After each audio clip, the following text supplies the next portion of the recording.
Тікелей эфирдегі Таңшолпан өз жұмысын әрі қарай жалғастырады. Арнамызға жаңадан қосылған болсаңыз, баршаңызға қайырлы таң дейміз.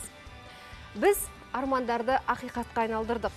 Ол арман тәуелсіз мемлекеттің беріктігін, сол ұлы қасиетпен бірге халқымыз мызғымас мұраттармен болашаққа беттеп келеді. Тәуелсіздік мәңгілік елдің тұғыры, жасампаздықтың күре тамыры, ел мен халықтың басты ұраны. Халқымыздың кие деген сөзі үлкен мәнге ие.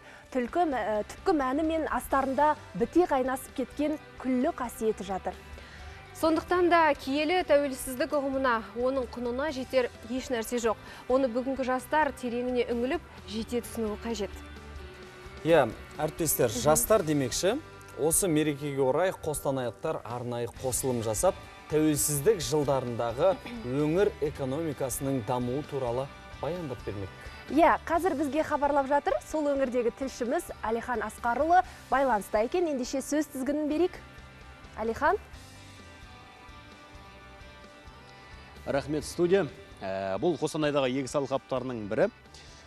Тобыл өңірі еліміздің 60% астықпен қамтамасыз ететін көбіміз білетін шығармыз. Қазір қар басып жатқан бұл далада көктем туа, тіршілік қайнайды, жұмыс қыза түседі. Диқандар қауым білек сыбана жұмыстарына кіріседі.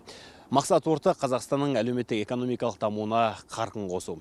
Жалпы 1990 жылдарға дейін осы астық көлемінің экспорты сыртқа шығарылатын жалпы аз болған еді. Ал тәуелсіздік алып, еңсе тіктеп, етек жинап, өз алдымызға дербес ел болып қалыптасқаннан кейін біздің елбасы Нұрсұлтан Әбішұлы Назарбаевтың шетелдік бизнес әріптестермен келіссөздер жүргізудің арқасында көптеген мәмілеге келді. Соның арқасында біздің экспорт көлемі ұлғайды. Содан бергі уақытта Тобыл өлкесінің алтын әлемдік нарықта үлкен сұранысқа ие болды.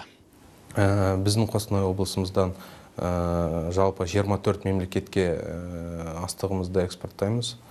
Экспортқа шығарылатын мемлекеттер, ол яғни біздің жақын шекаралас мемлекеттер болып табылады. Мысалы, Өзбекстан, Тәжікстан, Ауғанстан, Иран деген секілді мемлекеттерге біздің астығымыз экспортталады.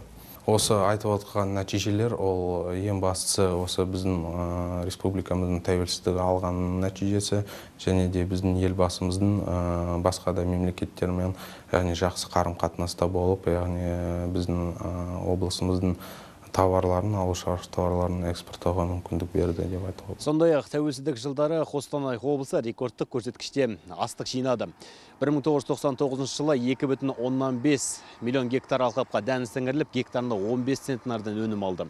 Кейін 2011 жылы тағы жоғары нәтижеге қол жеткізіп, диқандар еңбегі ақталды. Бұл жолы астық гектарына 20,3 центнерден келді. Жалпы көлемде 8,7 миллион тонна егін қамбаға құйылды. Жалпы тәуелсіздік жылдары ауыл шаруашылығы техникасы біршама жаңартылды. Шетелдік заманауи құрылғылар орақ науқанын шығынсыз аяқтауға мол мүмкіндік береді. Егемен елдің экономикасына Қостанай облысы осылайша үлес қосуда. Алтын күн астындағы елден сәлем, алтын дәнге толтырған Атырабын. Студия, сөз кезегі өздеріңізде.